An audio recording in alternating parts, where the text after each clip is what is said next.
Okay, so you want to own a black market. Not a shop, not a warehouse, not even a normal company with a suspicious accountant and a very flexible definition of business expenses. You want to control an entire underground economy.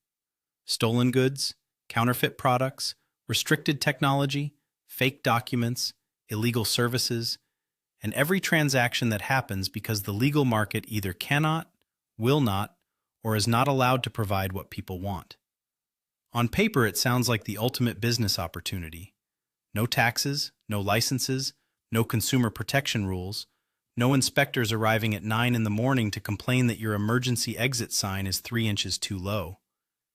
You sell products people already want, charge a premium because supply is limited, and operate in a market where competitors cannot exactly report you to the Better Business Bureau. It sounds efficient. It is not. A black market is one of the most expensive, unstable, and paranoid business systems imaginable. Because every normal commercial function still has to happen, but none of the institutions that make normal commerce easy are available to help you. You still need suppliers, logistics, storage, workers, financing, quality control, customer service, dispute resolution, security, accounting, and marketing. You just have to rebuild all of those systems from scratch while avoiding police, rival organizations, informants, theft, betrayal, and the occasional employee who decides that disappearing with your cash is a more attractive retirement plan than waiting for a pension.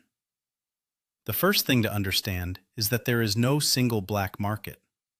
The phrase covers hundreds of different underground industries, and they behave very differently. A local market for stolen electronics is not the same as a network moving counterfeit luxury goods across continents. An underground cigarette operation is not the same as illegal mining, fake pharmaceuticals, wildlife trafficking, digital fraud, or sanctioned industrial equipment. Some black markets exist because a product is illegal. Others exist because the legal version is heavily taxed. Some appear because shortages have made ordinary goods unavailable. Others grow because the legal product is expensive, regulated, slow, or inconvenient. During wars, economic collapses, sanctions, and natural disasters, black markets can form around things as ordinary as fuel, medicine, bread, batteries, or spare parts. There is nothing inherently exotic about the product. The illegal part is often the way it is obtained, moved, priced, or sold. That matters because the economics begin with the gap between legal supply and real demand. Every black market is built inside that gap. If a government bans something that millions of people still want, demand does not disappear. It becomes more expensive. If taxes make a legal product dramatically more costly in one country than in another, someone will try to move it across the border. If a company limits access to a valuable product, a secondary market appears. If a medical treatment is unavailable, desperate customers begin looking elsewhere. The black market operator does not create desire. The operator monetizes the distance between what people want and what the legal system allows them to buy. This creates what economists call a risk premium. In a legal market, the price of a product usually reflects manufacturing, transport, labor, rent, marketing, and profit. In a black market, the price also includes the possibility that the goods will be seized, the seller arrested, the vehicle confiscated, the supplier robbed, or the entire operation destroyed. Every person in the chain charges extra because every person is taking a risk. A product that costs $10 at the source may sell for $50 by the time it reaches the street. Not because it became 5 times better during transportation, but because several nervous people touched it along the way, and each one demanded compensation for the possibility of meeting a judge. This is why black markets can appear to generate extraordinary margins. A restricted product may sell for several times its legal value. Counterfeit goods can be manufactured for a fraction of the retail price of the brand they imitate. Stolen items may cost the seller almost nothing to acquire. But gross margin is not net profit, and nowhere is that distinction more brutal than underground commerce. A legal retailer loses money to rent, salaries, advertising, taxes, and damaged inventory. A black market operator loses money to bribes, seizures, theft, unreliable suppliers, emergency transportation, fake documents, security, legal defense, and people who suddenly become unreachable immediately after receiving payment. The legal retailer worries about one-star reviews. The illegal retailer worries that the reviewer may be wearing a microphone. The supply chain is the first real challenge. Normal companies sign contracts. If a supplier fails to deliver, they sue. If a shipment disappears, they call the insurer. If the product is defective, they return it. In a black market, contracts are usually informal, insurance does not exist, and suing your supplier requires explaining the business relationship to a court, which rather defeats the purpose. Trust becomes the most valuable asset in the entire system. Buyers pay more to deal with suppliers who have delivered reliably in the past. Sellers give better terms to customers who have not disappeared, informed, or attempted to steal from them. Reputation performs the role normally played by law, but underground reputation is fragile.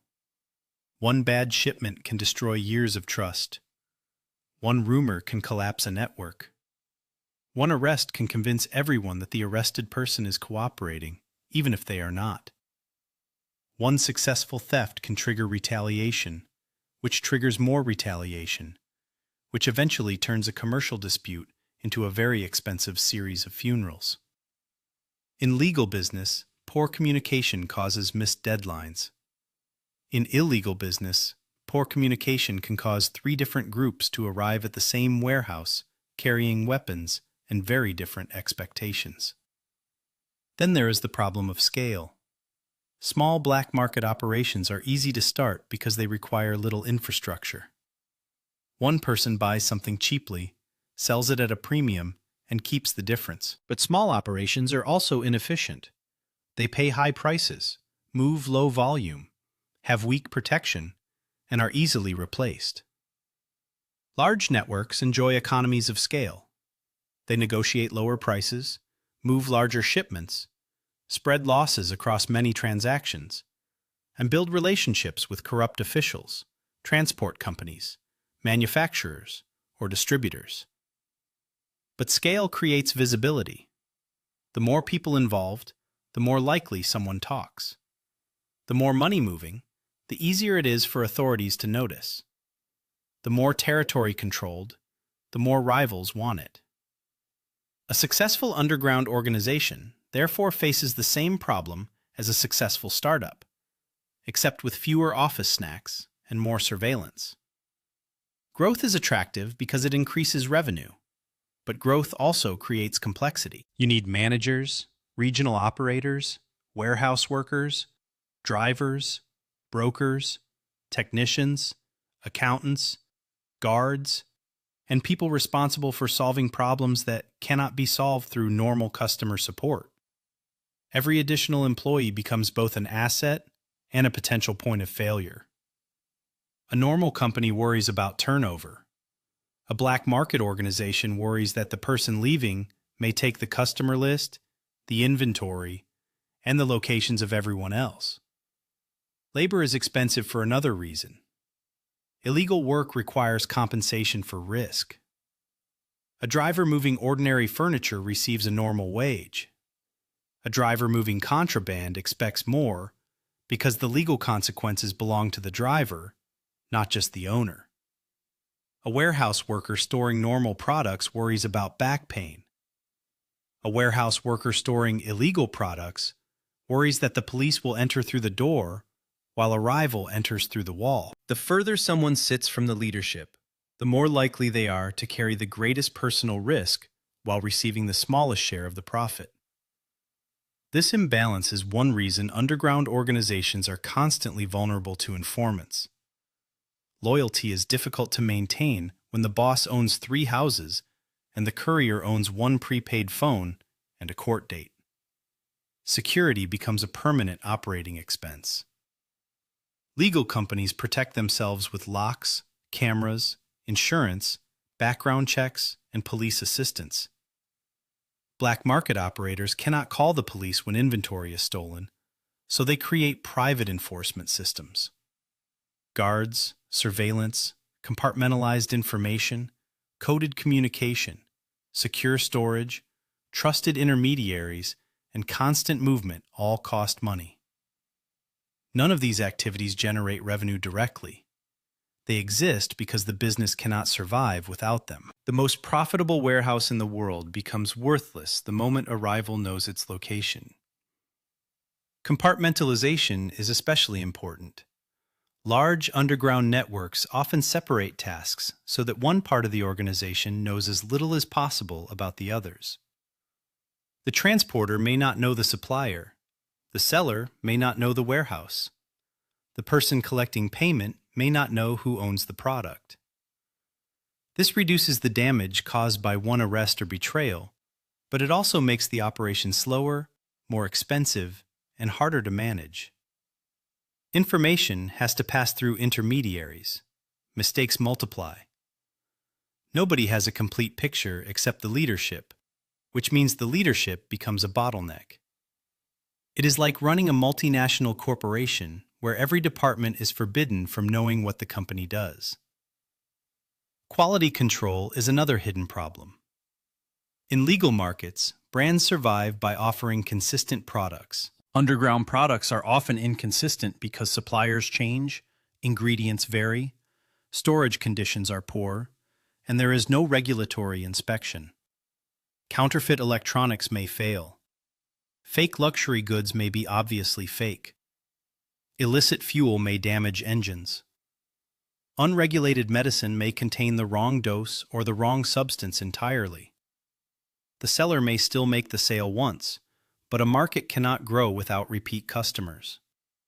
Even illegal customers prefer reliability. Nobody enjoys discovering that the suspiciously affordable product was suspicious for an excellent reason. The most successful black market businesses, therefore, invest heavily in credibility. They use recognizable packaging, trusted brokers, testing, samples, guarantees, or replacements.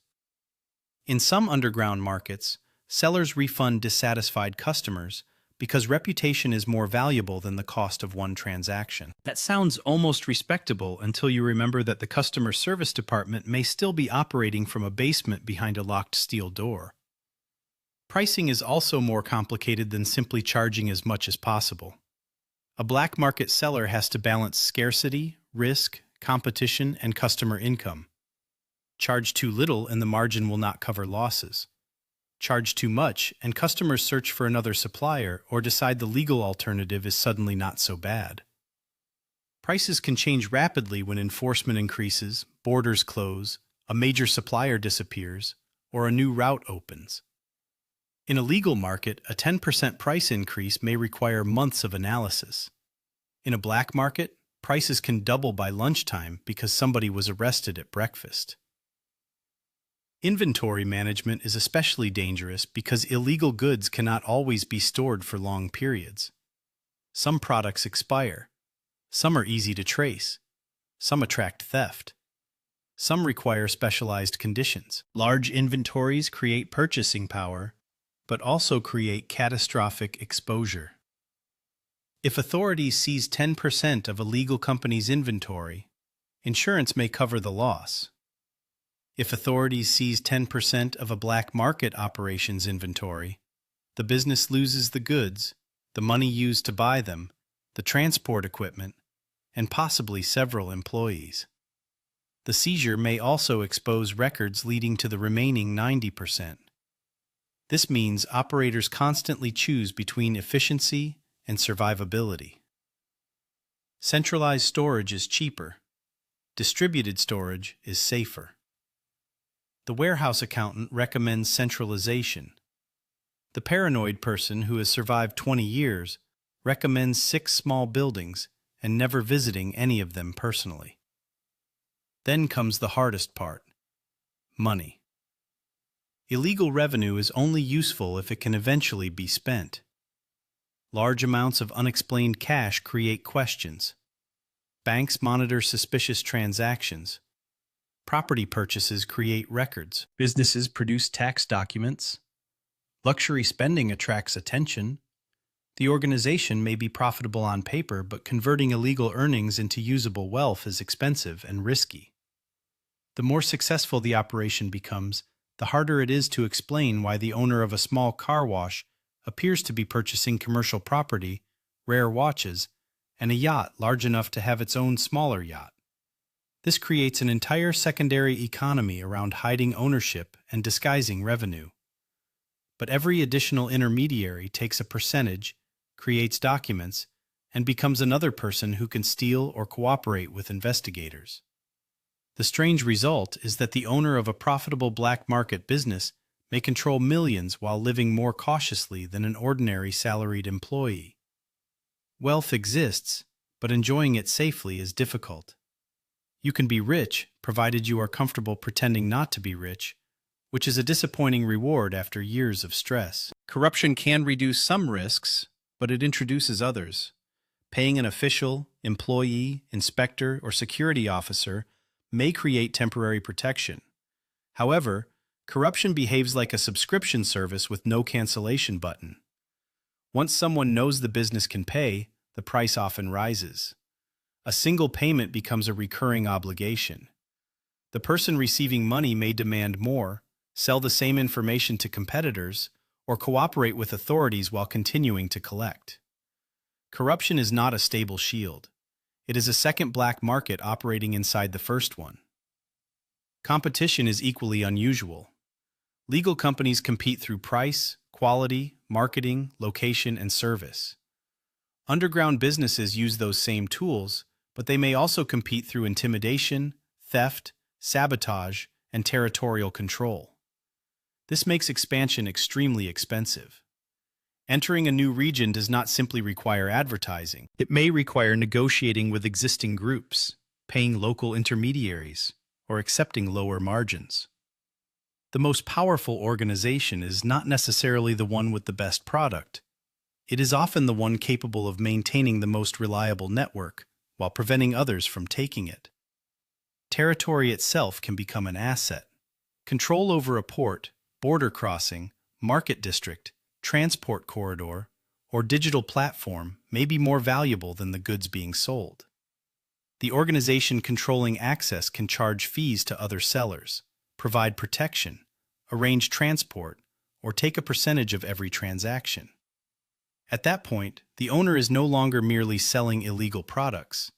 The owner is operating underground infrastructure. It resembles a shopping mall, except the tenants do not sign leases, and the property manager is unusually committed to privacy. This is where the real fortunes are made. The largest profits often go not to the street-level seller, but to the intermediaries who control movement, finance, information, or access. The person selling one counterfeit bag earns a small margin. The wholesaler supplying hundreds of sellers earns more. The transporter controlling a reliable route earns even more. The broker connecting manufacturers, logistics, and buyers may never touch the product and still take a percentage of everything. Just like legal business, the safest and most profitable position is often somewhere in the middle, collecting fees while other people handle the dangerous parts. But that safety is relative. The leadership faces a different kind of risk: concentration. A street seller can be replaced. A driver can be replaced. A warehouse can be moved. The person holding the relationships, financing, and knowledge of the entire system cannot easily disappear without damaging the whole operation. This makes the owner valuable, but it also makes the owner a target for police, rivals, partners, and ambitious subordinates. In a normal company, becoming indispensable improves your salary. In a black market, becoming indispensable means several governments may eventually create a task force with your name on the whiteboard. The market is also vulnerable to policy.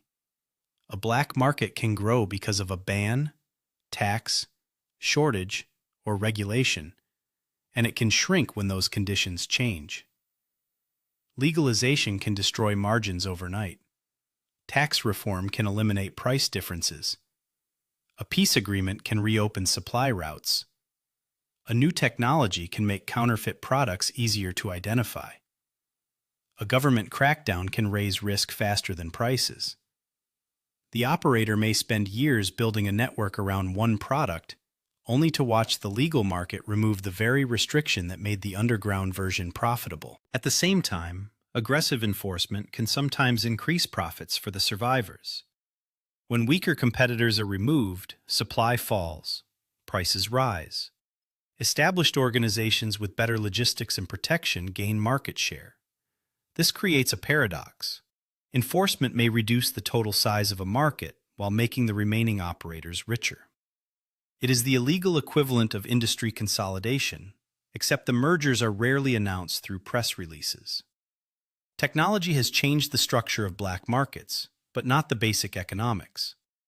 Digital communication can connect buyers and sellers across borders, reduce the need for physical storefronts, and make specialized products easier to find. Digital payments can move value quickly. Online reputation systems can help strangers trade without meeting. But technology also creates records. Devices contain messages, locations, contacts, images, and transaction histories. Digital systems reduce some forms of risk while creating entirely new ones. The modern black market owner has to worry about both the person following the truck and the server storing last year's messages. The darkest truth is that black markets often expand fastest where normal institutions are weakest. In stable economies, illegal trade exists alongside functioning legal markets. In failed states, war zones, and collapsed economies, the black market can become the market. Fuel, medicine, food, currency, transport, and employment may all move through unofficial networks because the official system no longer works. In those environments, underground operators can become more powerful than formal businesses and sometimes more powerful than local governments. They provide goods, enforce contracts, offer credit, and control infrastructure. They are not simply criminals selling illegal products. They are alternative institutions filling a vacuum. That can create enormous wealth, but it also creates obligations. Once a network becomes essential to a community, it must maintain supply, manage disputes, support workers, protect routes, and survive political changes. The owner may begin by selling restricted goods and end up financing roads, paying armed security, settling conflicts, and negotiating with officials. Congratulations, you wanted to avoid regulation and accidentally created a small government. So, what does a realistic black market business look like financially? Imagine a network generating $10 million in annual sales. The headline number sounds enormous. But the cost of goods may consume $4 million. Transportation and storage take another $1 million. Payments to intermediaries and local gatekeepers take $1.5 million. Losses from seizures, theft, damaged inventory, and unpaid debts remove another $1 million. Security, communications, legal costs, and emergency expenses consume perhaps another $1 million. The organization is left with $1.5 million before dividing profit among leaders, investors, and partners. That is a 15% margin in a business where one investigation can erase the entire company and convert the management team into a group project for federal prosecutors. In a good year, supply is stable, enforcement is distracted, prices remain high, and losses are limited. The network makes millions. In a bad year, a supplier disappears, a shipment is seized, a partner defects, and authorities freeze the money before it can be moved. Revenue collapses while obligations remain. Workers still expect payment. Rivals still expect respect. Corrupt contacts still expect their monthly envelope, because corruption, like streaming services, continues billing even when you stop using it. The black market, therefore, offers extraordinary revenue but terrible risk-adjusted returns. The business can grow quickly because demand is strong and margins are inflated by scarcity, but it has no legal protection, no stable financing, no reliable insurance, no enforceable contracts, no peaceful dispute resolution, and no clean exit. A legal business owner can sell the company, retire, and write a book about entrepreneurship. A black market owner has fewer exit options.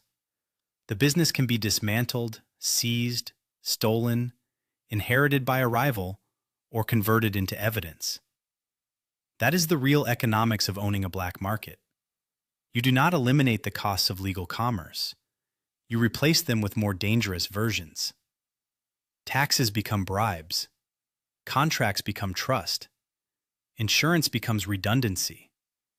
Customer service becomes reputation management. Corporate security becomes armed protection. Bankruptcy becomes arrest. And retirement becomes a complicated discussion involving a new identity and a country with limited extradition agreements. The black market looks profitable because every product carries a risk premium. But the owner also lives inside that risk premium. The margins are high because the consequences are higher. The organization can generate millions, control territory, and create an economy hidden beneath the official one. But the more successful it becomes, the more people want to take it, expose it, regulate it, or replace it.